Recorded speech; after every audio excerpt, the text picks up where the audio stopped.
E agora, como é que ficamos? Se a gente ficou todo mundo em casa, como eu tenho brincado ultimamente, a gente só precisa comprar roupa daqui para cima, porque daqui para baixo ninguém está nos vendo, né? E a gente vai ter que repensar o consumo não só por causa do dinheiro, que todo mundo vai ter menos dinheiro, mas também por uma questão de que a gente percebeu um planeta que respirou, uma água que limpou, um ar que limpou, e nos fascinamos com imagens de animais ocupando seus espaços. E eu aqui na Floresta da Tijuca vendo muito mais passarinho, vendo muito mais tucano. Então, como vai ficar daqui para frente? Eu acho que essa é a questão dessa mesa. Como vai ficar para nós indivíduos e para as empresas? Essas empresas vão continuar percebendo a responsabilidade socioambiental que elas têm? De que maneira elas vão contribuir? Então, acho que essas questões são muito importantes. Há uma característica na pandemia que ela está servindo para a gente revisitar o nosso consumo cotidianamente e por um tempo relativamente longo. Maneira de trabalhar. Estamos todos trabalhando em home office. Essa maneira de trabalhar, no início, ela foi desconfortável para todos nós. Ninguém sabia muito bem lidar com o digital que estava nos sendo oferecido em termos de videoconferência, ninguém sabia muito bem como organizar as reuniões. Com o passar do tempo, esse desconforto inicial vai passando por uma adaptação, nós vamos encontrando formas de fazer, vamos nos adequando, e ao nos adequar, até achamos que isso ficou uma coisa boa. Com o supérfluo em casa, isso obviamente se aplica para um certo nível da população, classe A, B, C+, o supérfluo toma um lugar enorme na vida das pessoas e as pessoas muitas vezes não se davam conta. Como há uma pressão econômica muito grande ao mesmo tempo, as pessoas começaram a se questionar, será que eu preciso mesmo disso? Todos os dias a gente fala com um amigo, todos os dias a gente fala com a família. Na nossa vida anterior não era assim. A gente vai, eu acho, revalorizar o consumo. Revalorizar para baixo. Quais são os desafios para essa questão tecnológica da criança em casa, da propaganda infantil? Como é que você vê isso?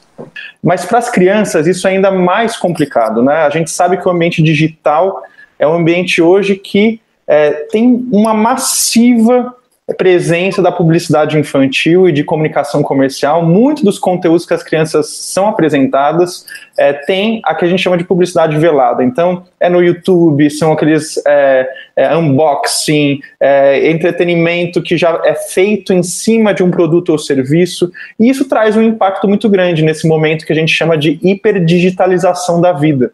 As crianças estão muito expostas a esses ambientes digitais, inclusive na escola, que é um grande desafio, como a mesa anterior comentou, mas para a dimensão da publicidade, que é uma infantil, que é uma prática abusiva e ilegal no Brasil, isso traz ainda maiores complicações, né? Porque imagina só, a experiência da criança hoje no cotidiano está muito ligada às telas, e nesses conteúdos de tela tem muita publicidade, muito apelo de consumo.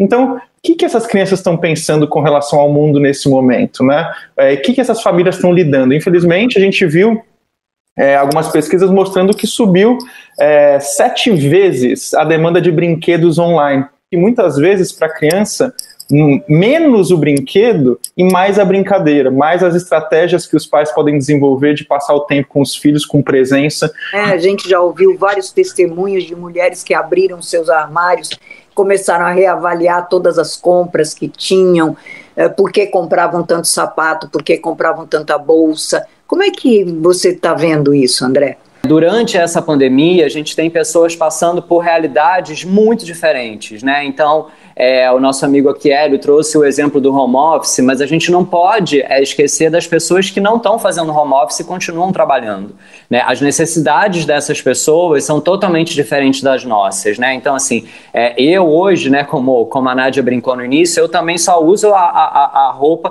da cintura para cima, o dia inteiro fazendo live, dando aula pela internet, consultoria. Mas tem pessoas como médicos, pessoas que estão na linha de frente, que estão precisando jogar fora sapato, roupa todo dia, por conta de risco de contaminação, e elas têm uma demanda diferente da minha. Eu acho que as pessoas elas vão se comportar como elas já se comportam. Então, algumas pessoas vão comprar mais, porque estão mais dispostas a isso, tem grana, tem possibilidade para isso. Outras pessoas vão comprar menos, ou porque perderam emprego, tiveram uma renda reduzida, ou porque se tornaram mais conscientes, ou realmente entenderam que não precisavam, né, de tudo aquilo que elas tinham. Que uma pessoa disse assim, o comércio precisa reabrir logo, porque senão as pessoas vão perceber que elas não precisam de 80% das coisas que elas têm. Só que nessa fala, né, tem duas coisas que precisam ser muito consideradas, né? Uma, que as nossas necessidades de hoje, elas são diferentes das necessidades do passado e desse futuro que a gente não sabe como vai ser. Então, hoje a gente não precisa comprar sapato, mas eu não sei, sei lá, daqui para frente o que vai acontecer. Nos darmos conta de que a gente não precisa, né, de 80% do que a gente compra, significa quebrar, né, a grosso modo, 80% das indústrias, das coisas que existem, né? Então eu queria, sem o pessimismo exagerado, sem o otimismo exagerado, perguntar para vocês assim, o que é que cada um de nós, que tem uma vida construída de luta, de acreditar em determinados caminhos, que de certa forma é ativista nas suas caumas, o que a gente vai fazer amanhã? Como é que a gente vai levar para adiante tudo isso? E o que a gente gostaria de deixar para as pessoas, para elas refletirem com relação ao consumo? A grande área para se fazer a mudança do modelo de consumo são as crianças e jovens. Os jovens já estão mostrando o que vieram. Começaram a mostrar em resultados de pesquisa que eles vão consumir diferente, e principalmente no tópico que estavam se discutindo agora sobre as empresas, os jovens vão exigir das empresas coisas diferentes do que a geração passada exigiu. Vão ver as empresas, e não é por outra razão que as empresas estão se declarando nessa direção, como agentes sociais e ambientais, e não apenas como agentes de produção. As escolas sejam instadas a incluir no seu currículo, nas várias disciplinas do seu currículo, a educação para um consumo consciente. Um consumo que olhe para os seus impactos e busque o melhor impacto possível. O melhor impacto ambiental, o melhor impacto social, o melhor impacto econômico. Deixo essa mensagem muito importante para vocês, que é o título dessa mesa, que é querer menos. É a única forma que vai nos levar a ser mais.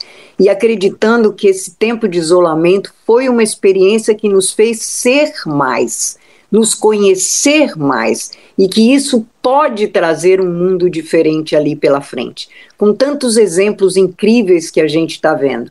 E acreditando nos jovens, né? Os jovens nos Estados Unidos, esses dias, têm me feito emocionar. E eu acho que aqui também a gente precisa acreditar que nós seremos capazes de construir um mundo onde vale a pena viver. Só isso, né?